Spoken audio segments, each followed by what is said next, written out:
तो किसी मित्र ने पूछा है कि ये साक्षी भाव क्या होता है?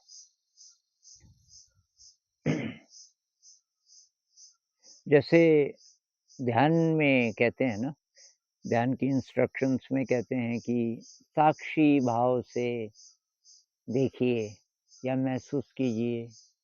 ये जो विपस्सना मेडिटेशन है, इसमें बोलते हैं समता भाव से देखिए, तटस्थ भाव से देखिए, समभाव से देखिए।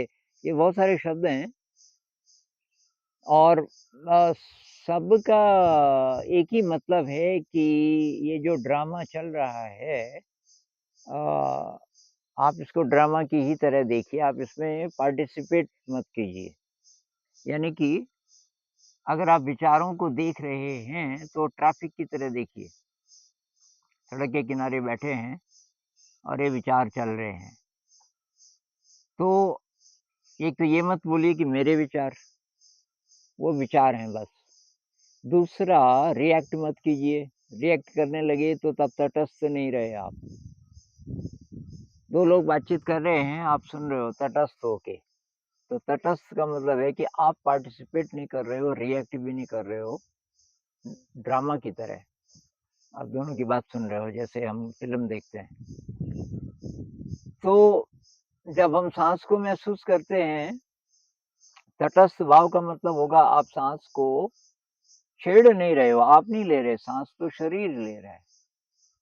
इस समय आप अवेयर हो, ज़्यादातर समय आप तो अवेयर होते नहीं, तो शरीर तो साँस तब भी लेता रहता है। अभी फ़र्क केवल इतना है कि आपको पता चल रहा है। तो अब आप उसको इस दृष्टिकोण से महसूस कीजिए कि ये शरीर कैसे साँस ले रहा है, मुझे ये जानना है। उसी तरह शरीर को महसूस कर रहे हैं, तो ये मत बोलिए कि मेरा शरीर, ये शरीर। ऐसी अ, ऐसी ट्रेनिंग कीजिए अपनी कि आप इसको अ, शरीर, मेरा नहीं। और किसी स्टेज पे शायद आपको लगने भी लगे कि एक्चुअली ये जो हम बोलते हैं मेरा शरीर, तो ये मैं नहीं है, मेरा शरीर है, तो मैं कौन है? जो मैं वो है जो रहेगा जब शरीर मर भी जाएगा। जैसे एनडी वाले बोलते हैं ना, नियर डेथ एक्सपीरियंस वाले क्या बोलते हैं कि मेरा शरीर मर गया था, तो मैं छत से अपने शरीर को देख रही थी। एक अनीता मूरजानी का एक्सपीरियंस मैं देख रहा था। तो असली मैं कौन है? वो जो डेड बॉडी है या जो देख रहा था? तो ये वाला दृष्टिकोण कि तटस्थ होके, यानी कि कुछ करना नहीं है, नॉन एक्शन जिसको बोलते हैं। तो मेडिटेशन में नॉन एक्शन का मतलब आप कुछ कर नहीं रहे, आप केवल अवेयर हो। जैसे नदी के किनारे बैठे हो, आप नदी को देख रहे हो। नदी का मतलब ये साँस है, ये शरीर है, मन में विचार चल रहे हैं, तो ये सब एक प्रवाह है और आप इसको तटस्थ होके, तटस्थ, पैसिव अलर्टनेस ये भी कहते हैं मेडिटेशन में। अलर्ट तो हैं, अलर्ट नहीं होंगे तो तब तो आप ऑब्ज़र्व नहीं कर पाएँगे। अलर्टनेस को तो बढ़ाना है, लेकिन पैसिव अलर्टनेस, एक्टिव अलर्टनेस नहीं। तो पैसिव का मतलब क्या है? नॉन पार्टिसिपेटरी, आप पार्टिसिपेशन उसमें नहीं कर रहे हैं, कोई दखल नहीं डाल रहे हैं, जैसा भी है शरीर। तो इसमें शरीर में दर्द हो रहा है, तो आप ये नहीं बोल रहे हैं कि ये खराब है, क्योंकि वो रिएक्ट करना हो गया, तब आप तटस्थ नहीं रहे, तब समता भाव नहीं रहा। समता भाव का मतलब दर्द है, उसको जैसा भी है उसको महसूस करना है। अगर आपको अच्छी संवेदना आ रही है, अच्छी सेंसेशन, तो आप खुश नहीं हो रहे हैं।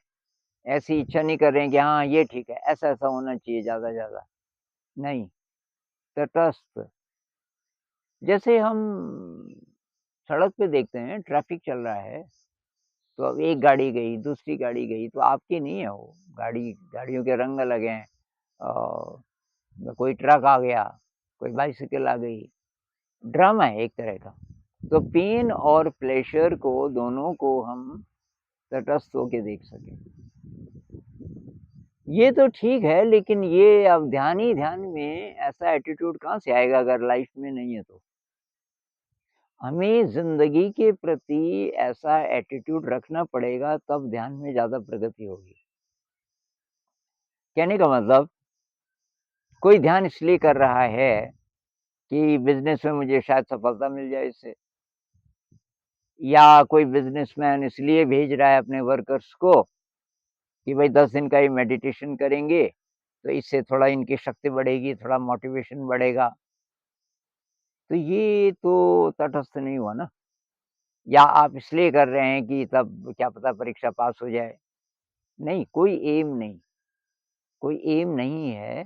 आप केवल पहली बार ऑब्ज़र्व कर रहे हो अपने शरीर को, तो जिसको हम बोलते हैं मेरा शरीर, अब मुझे महसूस ही नहीं हो रहा है, कैसे मैं बोलूँ कि मेरा शरीर?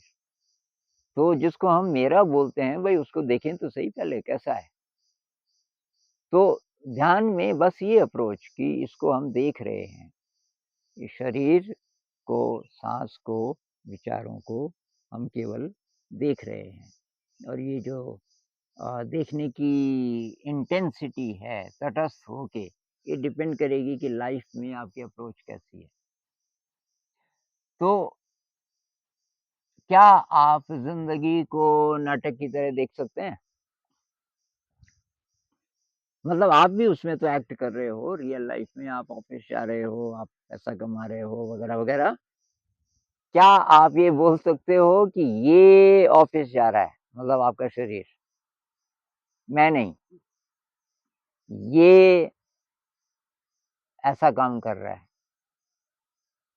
जैसे कहते हैं ना रमन महर्षि जब घर छोड़ के गए 15-16 साल के, तो एक चिट्ठी छोड़ दी उन्होंने कि ये जा रहा है और इसको ढूँढना नहीं, ये नहीं कि मैं जा रहा हूँ। तो उनका मैं तभी ड्रॉप हो गया था। तो रियल लाइफ़ में मैं को कैसे ड्रॉप करें? इसको दूसरे ढंग से कहें तो मैं का मतलब अहंकार, क्योंकि जब मैं बोलता हूँ ये मेरा मकान, ये मेरी गाड़ी, और कंपेयर भी करते हैं और लोगों से, तो ये अहंकार है। क्या हम अहंकार पे रियल लाइफ में काम कर सकते हैं कि हम जो भी करें अपने को क्रेडिट न दें? अब हमारे स्क्रिप्चर्स तो कहते हैं ना, पर वैसे क्या जी सकते हैं? भगवद गीता भी तो कहती है, कर्मण्येवाधिकारस्ते मा फलेषु कदाचन। तो तेरा अधिकार जो है वो कर्म पे है, कर्म कर बहुत श्रद्धा से, फल फल पर तेरा अधिकार नहीं है, फल की तो सोचनी है। माँ कर्म फल हेतुर्भुः, ये मत बोल कि मैं कर रहा हूँ। ये बोल कि मुझसे कोई शक्ति करवा रही है। ये अगर हमारी अप्रोच हो जाए, कोई बड़ी शक्ति है, अब ब्रह्म कह लो, कुछ कह लो, जिसको भी आप जिस भी नाम से जानते हैं, अल्लाह कह लो, भगवान जी कह लो, ईथरिक बॉडी कह लो, आप ये फ़ील्ड कह लो, माइंड फ़ील्ड कह लो, super intelligent, super compassionate mind field, और उसी फ़ील्ड से हम बने हैं, उसी से गैलेक्सीज़ बनी हैं। वो मेरे से करवा रहा है। तो वो मेरे से करवा रहा है तो अहंकार हमारा जितना-जितना सॉफ्ट हो जाएगा, कि हम अहंकार से नहीं ले रहे अब काम, मैं, मेरे का भाव जितना कम होगा, उतना ज़्यादा ध्यान में भी मदद मिलेगी। तो ये सर्कल है, ध्यान में आपको मदद मिलेगी क्योंकि अहंकार वाली अप्रोच आपकी नहीं है रियल लाइफ़ में। तो वो अप्रोच और सुदृढ़ होगी ध्यान से, और ध्यान ज़्यादा अच्छा होगा। ध्यान अच्छा हुआ तो आप और ज़्यादा रियल लाइफ़ में अपने साथ काम कर सकते हो। जितना-जितना आप अपने साथ रियल लाइफ़ में काम कर सकते हो, उतना ध्यान में और गहरे जा सकते हो। तो जीवन से जुड़ा है, मेडिटेशन अलग से नहीं है। मेडिटेशन भी अगर आप इसलिए कर रहे हो कि एक तरफ तो मेडिटेशन कर रहे हो, दूसरी तरफ रियल लाइफ में अहंकार को बढ़ा रहे हो। ये उल्टा हो रहा है और इसके बहुत सारे एग्ज़ाम्पल्स हैं, आप अपनी शक्ति बढ़ा सकते हो मेडिटेशन से और अहंकार है तो दुरुपयोग भी कर सकते हो। ये कहानियों में आता है ना, दुर्वासा ऋषि हैं, दुर्वासा ऋषि जो श्राप दे देते थे, रावण है और रावण ने कहते हैं कि देवताओं को भी वश में कर दिया था। और कहानी तो ये कहती है कि शिव जी को भी 6 महीने तक उन्होंने बंद रख दिया। शिव जी तो जो आदिदेव, देवाधिदेव माने जाते हैं, मतलब सबसे ज़्यादा पावरफुल। इसका मतलब क्या है कि अगर देवता को हम इस दृष्टिकोण से देखें कि हमारी दिव्यता, हमारे अंदर जो दिव्य गुण हैं, उनको कैद कर लिया। मतलब आपने मेडिटेशन से बहुत ज़्यादा ऐसी शक्ति जगा दी, जिससे आप बहुत कुछ काम कर सकते हैं, लेकिन आपके अंदर जो दिव्यता है, उस दिव्यता को आपने एक साइड कर दिया कि नहीं, कंपैशनेट होने की ज़रूरत नहीं है, विनम्रता की ज़रूरत नहीं है, अहंकार बढ़ा दिया। तो तब क्या होगा? तब मेडिटेशन नुकसान करेगा। जैसे उन सब कहानियों में है, जिसने अहंकार, तो अहंकार है असली तो जड़। मेडिटेशन से भी हम वही करते हैं, कैसे मैं के पार जाएँ। और कबीर साहब जो कहते हैं, जब मैं था तब हरि नहीं। तो ये साइकोलॉजिकली, न्यूरोलॉजिकली, फिलॉसॉफिकली कैसे भी आप देखो, हमें अपने अहंकार पे काम करना है, तब हम अच्छा काम कर पाएँगे। एक जो दूसरी परिभाषा है कि आपका काम करने का स्टाइल तब कैसा होगा अगर आप अच्छे साधक हैं। अब साधक का मतलब ये नहीं कि गुफ़ा में बैठे हैं, मेरा मतलब हम लोग रियल लाइफ़ में जो काम कर रहे हैं, कोई ऑफ़िस जाता है, कोई टीचर है, कोई ड्राइवर है, हम सारे लोग अ, और साधना में, आध्यात्म में भी अब हमारा इंटरेस्ट हो गया, तो क्या स्टाइल हमारा होगा जीने का कि अहंकार ना हो, मैं का भाव ना हो। तो मैं का भाव जब नहीं होगा, कोई ऊँच-नीच नहीं होगा और फिर हम किसी से कंपेयर नहीं करेंगे अपने को। हम सारा काम कर लेंगे, कंपेयर नहीं करेंगे और इस समय जो काम कर रहे हैं, सारा मन उसमें होगा। खाना बना रहे हैं, तो खाना ही बना रहे हैं। तो जैसे कहते हैं ना, कोई किसी ज़ेन टीचर के आश्रम में गया और उसने पूछा कि ये क्या करना पड़ेगा? आप क्या करते हो अपने शुद्धिकरण के लिए? मतलब किस तरीके का मेडिटेशन करते हो? उसने कहा कि जब मैं कुएँ से पानी निकालता हूँ, तो मैं कुएँ से पानी निकालता हूँ। जब मैं खाना बनाता हूँ, तो मैं खाना बनाता हूँ। तो समझा नहीं, कि मुझे समझ नहीं आया। अरे कि जो भी काम आप कर रहे हो, पूरी समग्रता से आपकी पूरी ऊर्जा वहीं है और ये तभी हो सकता है जब अहंकार ना हो। अहंकार भी है तो आप कंपेयर भी कर रहे हो, अंदर ही अंदर तो थॉट्स चल रहे हैं, आप पूरी तरह नहीं हो वर्तमान में। जो अहंकारी व्यक्ति है उसका काम बहुत अच्छा हो नहीं सकता, कितना भी शक्तिशाली हो, क्योंकि अहंकार उसकी एनर्जी खाता रहता है थोड़ा-थोड़ा, तो उसका असर पड़ता है काम पे। तो रियल लाइफ में भी हम सक्सेसफुल तब होंगे जब सक्सेस की बात नहीं सोचेंगे, बल्कि हम अपने अहंकार पे काम करेंगे और अप्रोच ये होगी, मैं नहीं करने वाला हूँ। भजनों में नहीं आता कि करने वाला तो वो है। मैं तो निमित्त मात्र हूँ, मैं तो केवल एक मीडियम हूँ।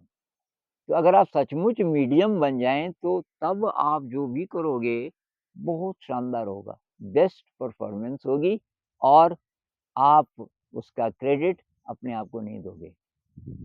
आप आपको पता है कि ये मैं भी था, लेकिन कोई बड़ी एनर्जी है जो सब कुछ करवाती है, उसी ने मेरे से करवाया। तो ये है